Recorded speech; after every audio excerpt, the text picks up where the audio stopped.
Dear friends, brothers, our lay colleagues, our Maris of Champagne, we live in a changing world where distances are shortened, where human mobility from one country to another, from one continent to another, is a reality. In midst of these emerging needs of poverty, marginalization, and exclusion are also growing realities. In this concrete reality, we desire, through education and service, to form people who are active and proactive, global and solidarity cities, with a new mentality and with new sensibilities. As Marist encouraged by the General Chapter of 2017, we are invited to build and live as a global charismatic family. This does not happen by magic. We need to be prepared to be able to live with the differences of culture, religion, customs, different ways of thinking, of reacting, and relating to one another. For this, we offer the Institute a working document that deals with the competencies and skills for interculturality and global availability. There, you will find a list of competencies, skills, attitudes, as well as some guidelines on how best to adapt and apply them with the different areas of the Institute. For example, in the aspect of volunteering, in initial formation of brothers, also in ongoing formation, in the joint formation of lay maris and brothers, in formation of leadership within the provinces, in the regions, and also within Maris Youth Ministry. We also see it in educational mission in the schools, colleagues, and universities, and in province leaders and the local administrators, and also those involved in the different pastoral ministries. We also see it in international communities and intercongregational communities. And this topic will be introduced by Brother Luis Carlos Gutiérrez Blanco, our Vicar General. Thank you, Fachi, for this introduction, and greetings to all of you, wherever you may be. It is with great joy and satisfaction that we have this opportunity to reflect and enter into this theme of being a global charismatic family. Considering the design and the development, it requires us to develop competencies for intercultural skills and competencies for global availability. And we would like to do this in order to facilitate a pathway of reflection, as mentioned by Brother Fachi. This time of reflection is done on many levels, with formation teams, with those that work with international volunteers or local volunteers, those who already live in multicultural environments or work in various kinds of communities through various formation programs and in other areas. In short, we understand that this document is a tool that has been prepared in a simple manner, that it's easy to understand and easy to use, and it allows us to better develop our intercultural capacities and our global availability. Hopefully this explanation has been helpful and that it will allow you, the viewer, to better understand how to use them and how they can be adapted to your reality, whether that be in your formation house, in the communities, in the formation of volunteers, in formation teams involved in apostolic work, in the school's mission, or in any other area. I believe that no one at this time that he or she lives in an isolated environment and does not have contact with other cultural realities. I think if there is a definition of the current world, it is precisely a very high mobility of people that makes our communities in one way or another in various places, our educational institution, all our social ministries and youth centers, our houses of welcome, have contact with people with different cultures or different capabilities and origins. And this makes us very careful how we should approach this form of, from a formation perspective, how we should approach it on a daily basis with the people that we work. How can we incorporate to respond to an environment that from being enriching gives us a much richer perspective of life, of society, of the cultural work between the groups, of the various social ethnic compositions that exist in our environments, and allows us to be enriched in a mutual way. For this reason, we have prepared this document, aware that the Marist world is also an international world and a global family. It is also a family that is available to move and is ready to think about what things can be done beyond the usual and how we can open ourselves to the world through collaboration of human resources and simply not just exchange between people.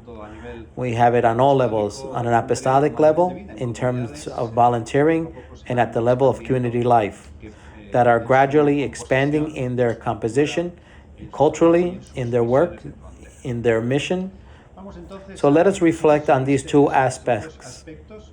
The first thing that I would like to highlight is this phrase from Brother Ernesto, used on the feast of St. Marcelin, that comes from the anniversary of his canonization on April 18th of the same year, 2023. The great gift of the charism that the Spirit has given us through St. Marcelin and so many brothers and laity throughout history is still alive today. And we are co-responsible and co-creators of this gift in the present and with the view towards the future. I believe that in the background of this reflection is a positive vision of the charism that we continue to live and takes face in so many social and cultural realities, that continues to be an invitation for us to look at the different dioceses of the world and in all the dioceses of the world, and to go out in mission, and also expands new vocational concepts, individual stories of one's own Marist life and the Marist charism. This could not be understood without the chapter inviting us to live as a global charismatic family. When we reflect on this project, we realize that the development of social skills for global availability, for intercultural capacity, is for us a part of what it means to learn to live as a global family and learn to exchange with one another. And under that concept, we are inviting everyone to take a step forward in forming ourselves as groups and to prepare ourselves to live interculturally, and those who are already doing so to assist us so that we are enriched through the experience of formation, reflection, and common work.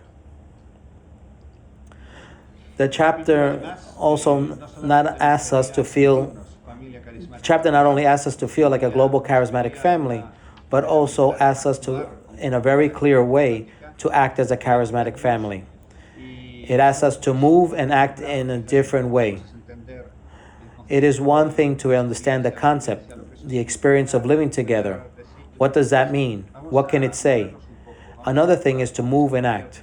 Let us create paths where we can develop these intercultural experiences, where we can strengthen global availability, where we can grow as teams with the necessary skills and develop people prepared for this globalized world. Why do we need to form in interculturality? Well, this is a good question. In fact, we would suggest that you interrupt this video and have the opportunity to comment. If this is a training session, comment, why do we have the need to train in interculturality?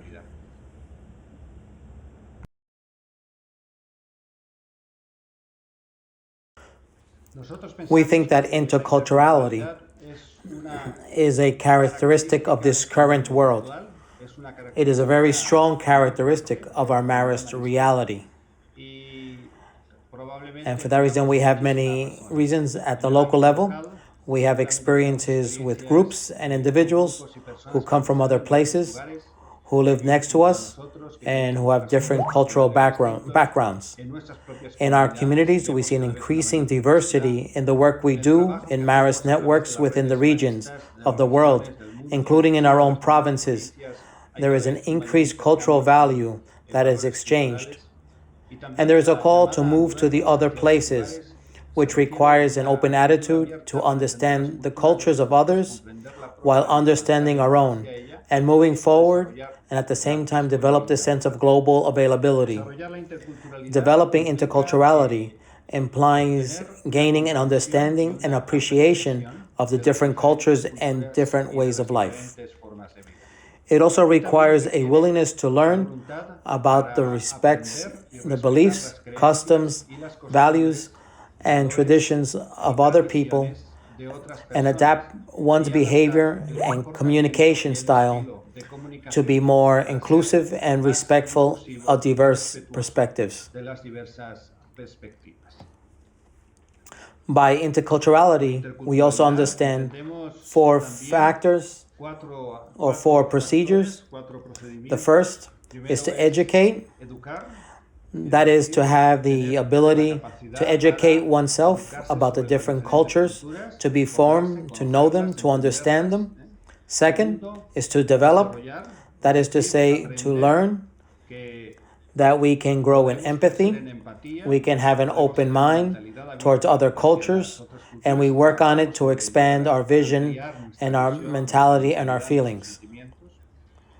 A third element is to build relationships with people from different backgrounds, and that allows us to put into practice what we have learned and what we have developed through empathy and open-mindedness. That direct contact with people who are from other contexts and who are from different cultures. And finally, practice. Practicing something that is also very important, and we call this cultural humility. What does this mean? This means to overcome the temptation that we usually have to self-justify our culture and comparing other cultures to ours, and thinking that our culture is more logical or better than that of another. This is a frequent temptation in many cultures and in many societies.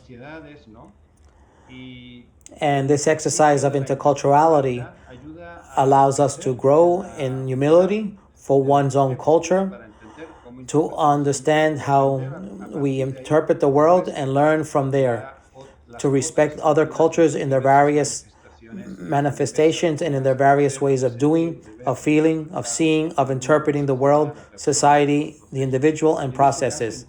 In our case, everything that touches our spiritual essence and our internal values of our congregation, etc. From there, we can establish a series of aspects that will help us in this intercultural development. First, interculturality helps everyone to build bridges between of different cultures by promoting mutual understanding and respect. And this can reduce both prejudice and discrimination, and thus increase social cohesion. This beautiful image that we have from the General Chapter of building bridges. We also have this beautiful phrase from the Pope, culture of encounter, because interculturality wants us to precisely have a perspective as people who are able to establish positive, respectful relationships with other cultures, and in turn be critical of the discriminatory judgments and prejudices that may exist in any argument or in any situation. It also allows us to promote diversity in culturality, recognizes the value of cultural diversity, and promotes the preservation and celebration of different cultural traditions, languages, and customs. And that is where we open our communities, our experiences, not only to live under a cultural model, but to celebrate diverse cultural models, diverse traditions, languages, and customs in such a way that within the experiences we can feel and live this richness, that this is an expression of humanity in the different cultural phases. It also helps us to improve communication. The development of interculturality helps us with communication skills between them, for example, active listening, empathy, or effective expression of ideas. Helps people communicate across cultural boundaries, understand different perspectives, and find common ground. In addition, interculturality helps us to promote creativity. That is, when we put together several cultures together, a different interaction emerges, and that emergence is based on creative thinking, with a creative attitude, because everyone is able to express in different ways their way of thinking, their way of problem solving. Certainly, by putting together these different perspectives, we are able to create and lead innovative solutions and develop new approaches to challenges that we may have.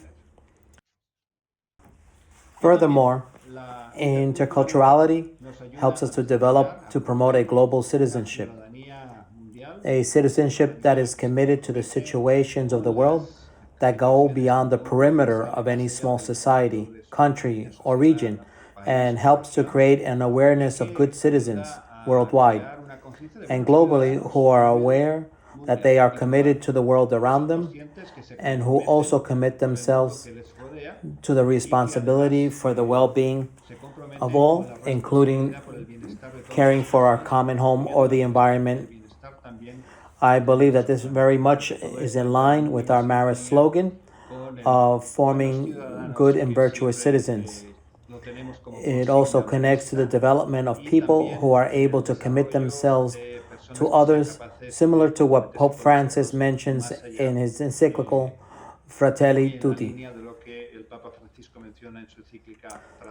It is interesting to review this text from Sacrosanctum Cilium because the text rescues some elements that are, in my view, are highlighted. The Church says the text does not intend to impose a rigid uniformity in that which does not affect the faith or the good of the whole community, not even in the liturgy. We all know that the liturgy is an expression of faith, and that faith is enriched by a liturgical exercise. On the contrary, it respects and promotes the genius and in particular qualities of different races and people. He studies with sympathetically, and if he can, preserve intact what he finds in the customs of the peoples. He finds that it is not indissolubly linked to superstitions or errors. And at once, and this is an interesting point of the text, once he accepts them in the same liturgy, provided that it can be harmonized with the true, authentic liturgical spirit. It's very nice to be able to find in this text from the Council this flexibility and openness to enter into interaction with other cultures in the field of the expression of free liturgical assume of what can be incorporated well, including accepting to some extent a flexibility in what this process is progressively carried out until it is achieved, as it says, to harmonize with the true and authentic liturgical spirit. With that said, I would like to invite you to live this whole process of formation of interculturality in a very conscious way, even through your expressions of faith. In Evangelii Gaudi, the Pope mentions the enculturation The church introduces people with their cultures into her own community because every culture proposes positive values and forms that can enrich the way of proclaiming, conceiving, and living the gospel. I believe that we have several significant reasons that are behind the document that would allow us to move forward on the subject of interculturality. Let us continue a little bit more with another aspect, which is global availability. And like before, if you're watching this video individually or you're watching it in a group, I would invite you to pause for a moment and reflect on the following question. What is global availability and how is it formed?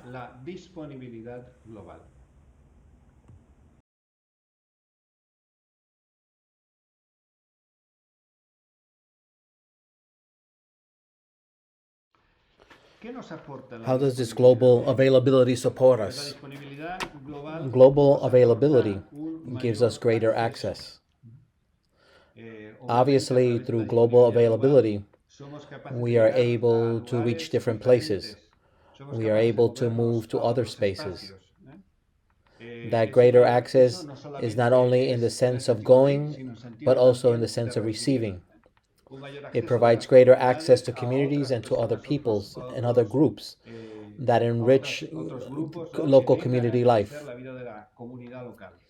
With this increase in access, it also increases other possibilities for formation, development, evangelization, education, and provides for social growth, etc. Second, it also gives us different perspectives that are connatural to this extent exchange through global availability. We are able to understand that the world is not a flat world, that in the world we have many ways of seeing life, that regional and geographical space has particular nuances, and through this exchange, we are able to enrich ourselves and enrich our local communities, and vice versa. Local communities are able to enrich themselves with the contribution of people who come from outside with different perspectives that can help them to develop their own community.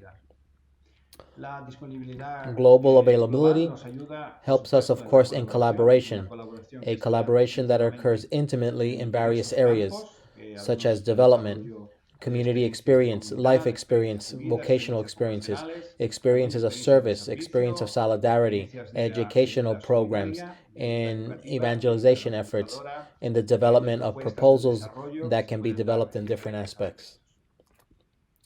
Global availability also helps us to develop flexibility, a flexibility that comes from this adaptation that each one must do in a global context to be able to live, coming to terms with change. In a certain way, what one has to welcome and accept what other communities have, and vice versa. And of course, the Institute gives us Maris a greater impact. In other words, when we are able to move a certain places, to move from having a missionary experience or exchange that may be short, medium, or long term, we can be in places and have an impact as an institute, as a congregation, that allows us as Maris to be more effective, richer, and more varied within the world. In fact, the General Chapter calls us precisely to develop these aspects and asks us that through global availability and interculturality, we are able to impact the processes of formation from these perspectives that recognize that within a global society like ours, marked by a more fluid communication and greater mobility of people in all types of spheres. These processes of formation are these three components that take an aspect become a fundamental element and an aspect that should not be left aside. In addition, the Pope challenges the Church to build a church that goes forth in motion to build in turn a culture of encounter, that later in Fratelli Tutti we will speak of social friendship. That is why, in response to this, the strategic plan of the General Administration, responding to this call of the General Chapter, makes this decision to provide formation in global availability and servant leadership in the framework of intercultural societies where the development of social skills allow for greater collaboration in work and mission. And according to the text of the strategic plan,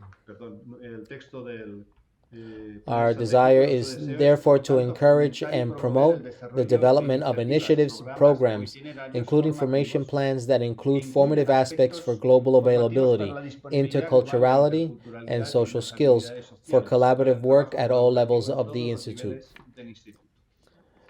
Therefore, the plan is designed so that it can be adapted to the different realities and levels of our Institute. This document is a document of collaborative construction, but it is not finished. However, what you will receive can and should be adapted to the different realities and contexts.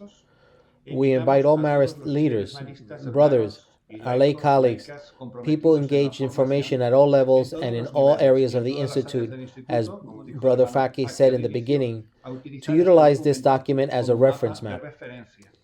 And I highlight the term reference map to be used when developing formation experiences for your teams, groups, facilities, faculties, teachers, and students at different levels, university volunteer work, international communities, etc.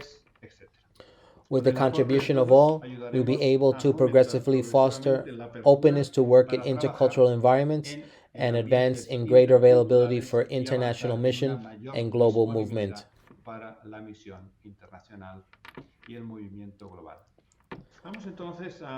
We will now look at the document a little bit. We have this document here that was already presented by Brother Fachi.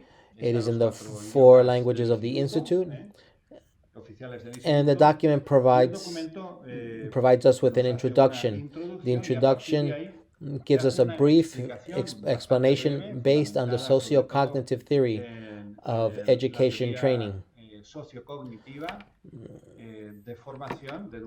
Those who work in schools or in the universities know of this humanistic approach of cognitive partner with which a series of educational elements are established to understand what appears here in the document.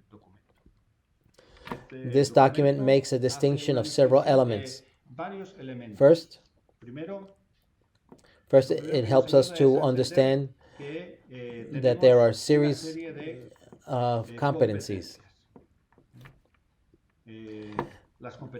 These competencies are those that combine in some way the knowledge and the know-how and is able to include effective aspects of attitudes and values and integrate it in such a way that the person is able to understand, to execute, and to feel in a global and integrated, the competence of competencies that are about development.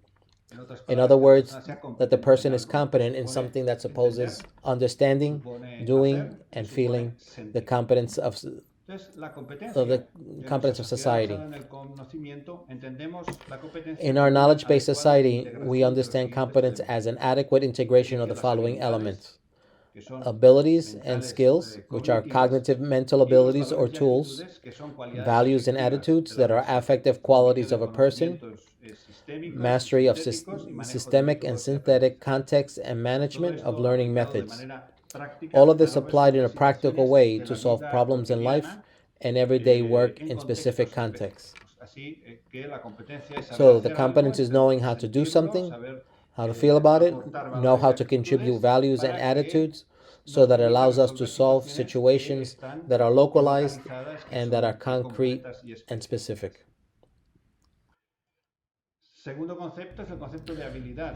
The second concept is the concept of ability, which is the cognitive potential that people possess, whether they use it or not. It is understood as a component or a potential mental step. It is a static or potential thinking process to be used as long as people have the appropriate mediation of a facilitator. Abilities are developed through processes, through mental process, so that a thought process is the way to develop an ability. If it is a general ability, we call that a capability. And if it is specific, we're going to call that a skill. Let's see what the concept of capability is. Capability is a generic static potential which people use or can use to learn and whose main component is cognitive. It is the potential or aptitude that people possess to perform flexibility and affectivity. When this static potential is activated to solve a given problem, it becomes a competence. Capacity is the core of competence. The acquisition of capacity is the first requirement to become competent in solving a problem or situation. So the sum of capabilities allow us to develop a competence. What are the skills?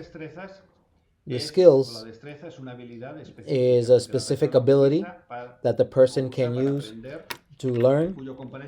The main component is cognitive.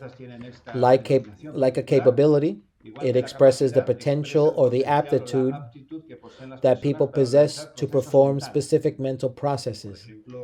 For example, the mental process can be identified or another mental process.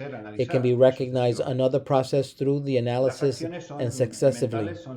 The actions of mental processes are specific and we are able to use it in various contexts so it is flexible.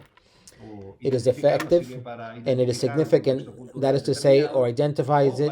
It helps us to identify a certain cultural context or to identify foods of a culture or to identify processes that we develop within a multicultural team. The skill is the capacity, is the specific skill that we use and that we specify in a certain and different context. Now we move on to the part corresponding to the affective part. We have not talked a little about what it has to do rather with the cognitive part, and now we're going to enter a little more into the affective part. Although this is the fact of learning because it mixes in one way or another.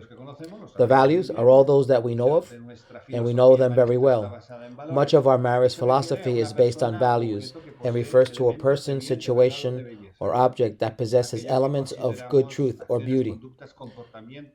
What we consider actions or behaviors that may not have a specific quality but makes them valuable, and before which human beings normally take the possession of pleasure, of commitment, etc. This main component of value is the emotional and affective component. Although there is a cognitive component, as I explained earlier, to say that the value of beauty is something has a assimilated affective emotional value.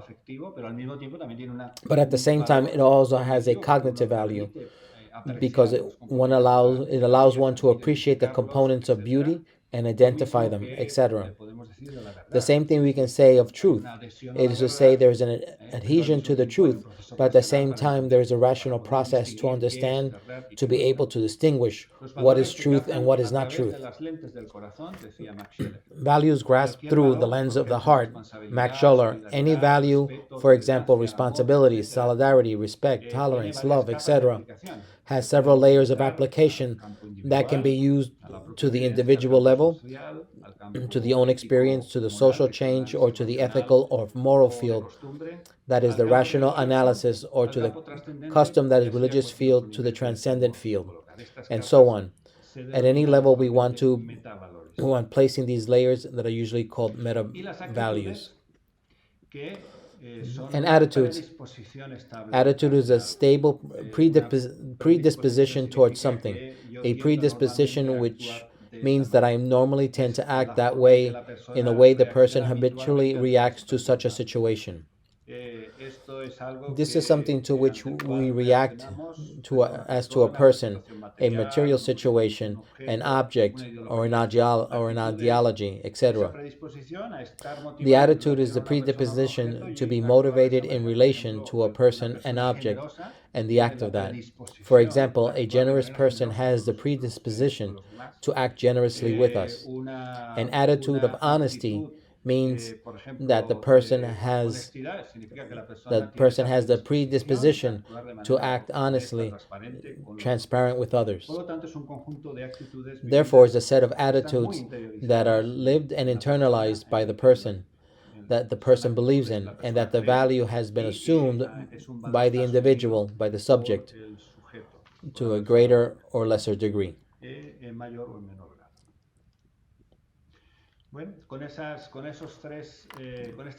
With these three terms explained, we can move forward with the document, and what comes next is an application of the course.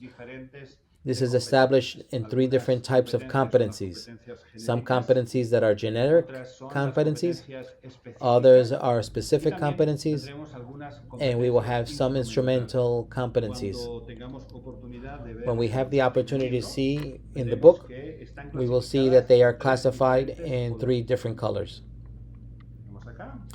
We have the generic competencies, the specific competencies, and the instrumental competencies.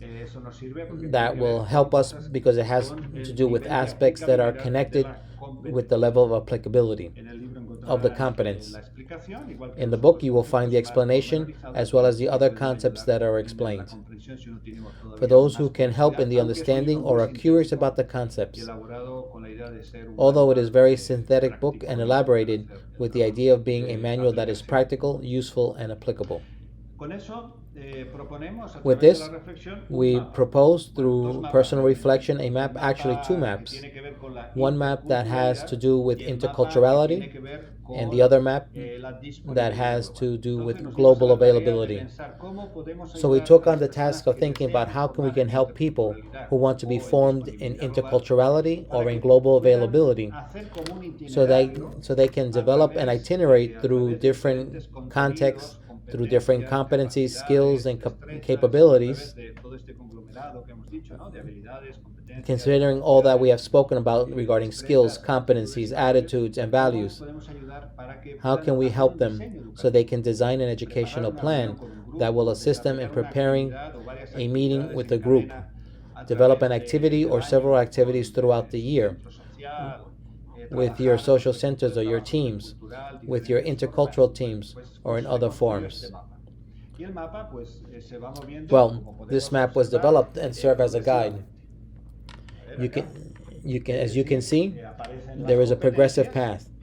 First, you see the competencies, and from the first competency, you will notice some skills and abilities there and that are proposed, and in turn, there are some attitudes and values listed. Therefore, if a person or a group of people, a house of formation, a team of volunteers, or formation that is done in a school or in a social center, or those who would like to participate in this process, he or she may say, I will take this first competency and I will work on the skill and capability or capacity associated with the competence and incorporate the attitude and value that goes with it. Progressively, the individual makes the journey, hopefully in a cyclical manner that will allow them to develop in a positive way a level of sensibility and intercultural competence that in turn has so many possibilities, because the map allows you to choose what you can develop or promote through different competencies. This allows for understanding of how the person is and how the process of maturation unfolds. For example, I can choose what skill or activity I want to develop with my group. I can then analyze the group and myself, the maturation process, or the interpretation of something, or the evaluation and the self-evaluation, or the deduction, the evaluation. And from there, we say, well, let's look at the same. We look at the same is very good in this corporate and attitude of value. to the exercise that we are going to do when you can place the value of cultural identification and sincerity and transparency when commenting on your cultural context. There are many times that many of us who have worked in very diverse cultural contexts have experienced cultures that are very open, but then there are other cultures that do not feel comfortable expressing themselves. Elements that appear are collective in the table that you can see right now on the screen in the more detail as well. Like this intercultural compass, 9 elements that correspond to what I said earlier, the systemic.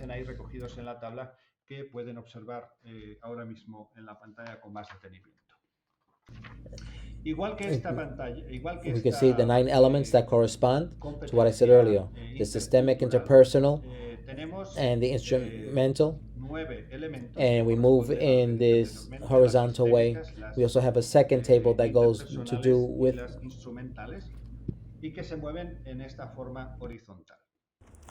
in this global availability map. For example, we can look at the first image. Let's say that we want to develop the competence of entrepreneurial spirit, and or the second, the global vision, or we move to the second to develop the transcendent sense, or third, the ethical commitment or service capacity or assertive communication or collaborative work and community experience, or the ability to express oneself in their native language or in other languages, or the use of communication and information technologies. In short, all this passed in a cycle of activities, combining, for example, the fifth element.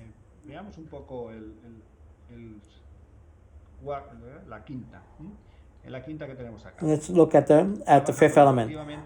Let's work collaboratively while living in community, because it develops the skills you can dialogue or listen as you share on the skills of showing autonomy, managing conflicts, or some of the values that I can add to an activity, such as care for the other, creative leisure, responsibility.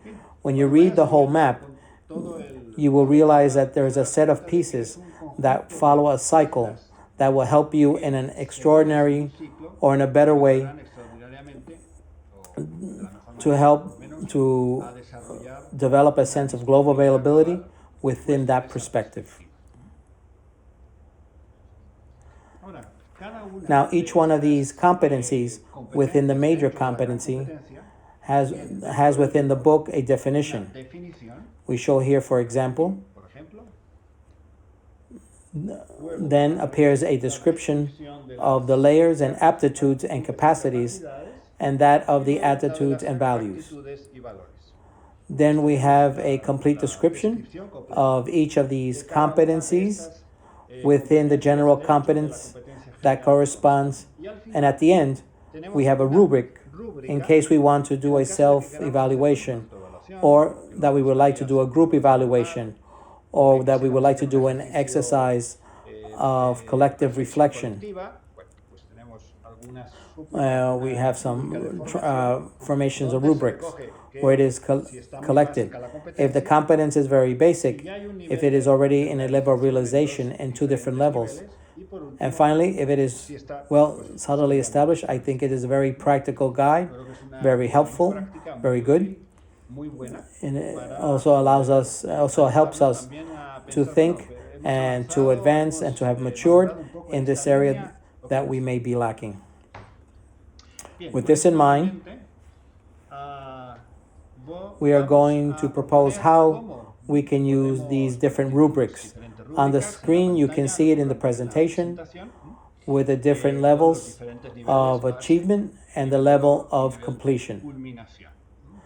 So if we take a particular rubric for one of the competencies, one might say, for example, a large extent, the group does not know the personality differences and how these differences affect the relationships and life choices and so on. And you go progressively down the rubric. If you have already advanced in this training, especially in what corresponds to the competence within the global competence, has learned from painful experiences and family and friends. It's open, makes fewer comparisons, makes clear what is your potential and your preferences. In short, as you see, it has a lot to do with the first one, which speaks about self-analysis. Looking a little further, there is a greater level of trust in others. You talk to the other person. You are proactive when it comes to contributing. You begin to understand what is your place, your purpose in the world, or your level of completion.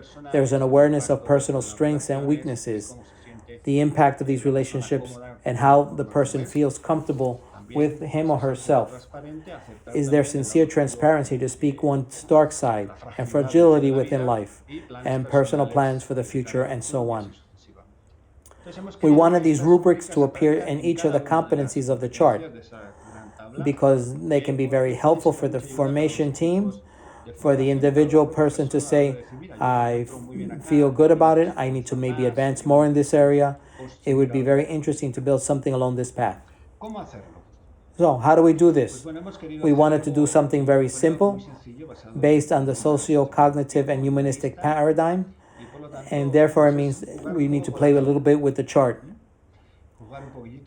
After explaining the chart, our hope is that you will work in groups and do an exercise together. First on a personal level to see what you have understood and then share it with group.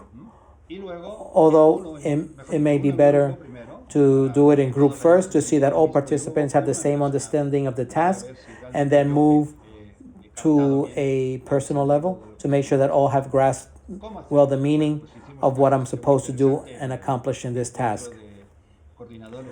How to do this? We've had a very interesting experience in the meeting of volunteer coordinators. This is regard, and we gave the training, and I think it went very interesting to perceive how good it was, although you had to start the process step by step until you realize how the pieces begin to fit together more easily, more simply, enough to gain agility and confidence in the process. Then, let's first look at this. Imagine, what you're going to use is the intercultural competence. So where can this be found? It is found within the document.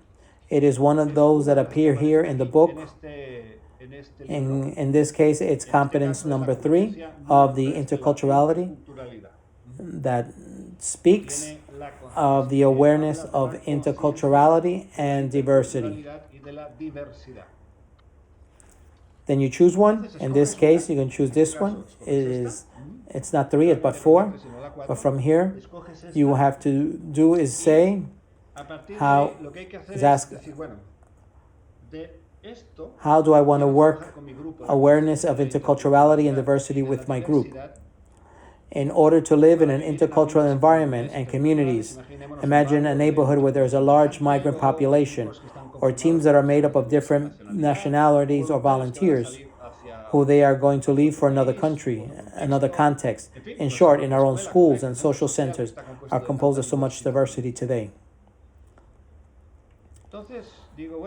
We want to work as a group, as a Maris community, the perception of cultural diversity. And where is that? It is the first one that appears here. It may be hard to see, but here it is this one that points to us what is the perception. So choose one. I will have time to choose another later, and another one later if you want to complete the entire cycle and complete the entire chart. But choose at least one from there. And if I'm going to work on the perception of cultural diversity, what values I would like to include in this activity? There are some proposed that may be others. What is important is to be clear, in this case to be open, in the sense of being open, is to allow to be open to new ideas, customs, to let go and let come. You can choose others, of course. You can choose flexibility, acceptance, openness, diversity, or inclusion. You can choose any of these that appear here, or you can choose one or several as you see appropriate. The challenge is to make it easy. We take one from here, we take one from here, and here we take another. And we have created the map for the activity. Now comes the context. That content is what you need to create. You have the map, the document gives you structure. The content is what you would have to put together. What do you need to identify to perceive the cultural diversity in the group, or in the community, or in the neighborhood, or whatever, to be open to new ideas and customs? In this case, we are going to do an activity of dialogue. The content will be a dialogue about the culture of the other and their customs. In this case, immigrants. From the Welcome Center, for example, speak about their ideas, emotions, and other key cultural concepts, and from there record their learnings that we find. And how do we put together all these pieces? We have skills, capabilities, attitudes, and values, and we have created and identified a content. From here, we're going to do an experience. This is what appears in the final column, the formative experience. What is the formative experience? First, you can tell you what you're going to do. We are going to share the experience with immigrants close to the community in the center of welcome. In this case, the activity is to take place in the Child Reception Center that we have here in Italy, attending to migrants from Syria and also attends to migrant children and young people who come from many places, especially Africa. Then we share experiences of immigrants close to the community in the reception center. And then we'll have an open conversation with the group of immigrants about their experience when arriving here. What are the cultural differences? What are the things that also seem more or less similar to them at this moment of being incorporated into this new reality? There will be different responses, some traumatic, maybe painful or difficult to share, but others may have a certain stability. Also, a more significant question that has to do with attitudes. What would make them feel better? And in the end, this sense of being open is the attitude we develop. We may offer an experience of a dance that they would like to share. And because the group lives that experience, it creates a bond. As you see the description, it is very simple, and we do not want to complicate it. But we should be able to identify things that are interesting, beautiful, funny, that do not separate us or remove us, so that we can allow to grow and deepen in this content. For global availability, we have chosen competence number 15, which is able to work collaboratively and live in community. And within the competence number 15, here it is on the map. There is one of the skills and abilities that is identified as managing conflicts. And within that same line, there is an attitude and value that is to be simple in life and in relationships. We have taken those two elements that we can develop with a context. The context is how we learn to create consensus by applying them to everyday situations of life, in community, or in group. And through that, how to detect how consensus helps in interpersonal relationships and draw some conclusions about it. The context is the consensus. How we handle conflicts and how we reach consensus when there are different positions or situations. And within that, how can we do it from the Marist value of simplicity in life and in dealing with others? This will be a formation for volunteers from province XYZ, and the duration will be 2.5 hours. So we have plenty of time to develop a very good activity. And what do we do with this? First, let's talk about the consensus. We study the issue of the consensus. Someone presents, maybe there is a document, something that can be serve as a reading or a presentation is made. From there, each one freely expresses how he or she feels and how he or she reacts when they are faced with adversity or adverse situations. That is to say, when they are conflicts. When we do not understand each other well, and we have friction with each other, when there are difficulties in the work team, because this happens, etc. Furthermore, if you have different values or different cultural regions, that happens then. From that collective reality and personal experience, we move to dialogue as how to consensus helps in relationship in a simpler life. Then how consensus helps us, and on the one hand, build healthier relationships and how to achieve it. And on the other hand, how it helps us to build relationships that are simpler, more fraternal. And then we look to reach 2 or 3 practical conclusions on the benefit of consensus.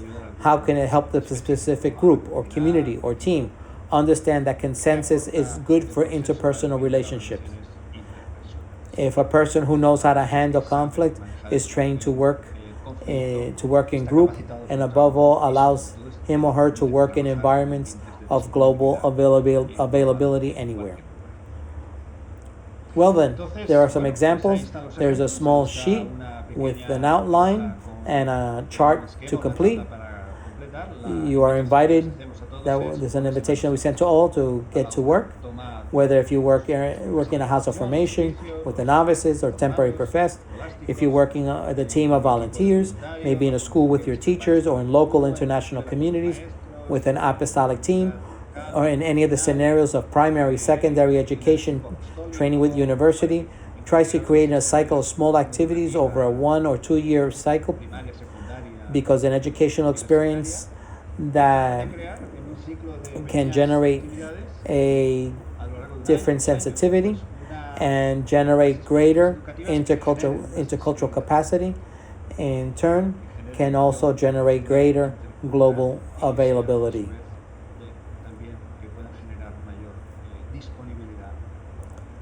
So, everyone will do their part. This is what we did with the volunteer coordinators, and we invite everyone to take part in this process.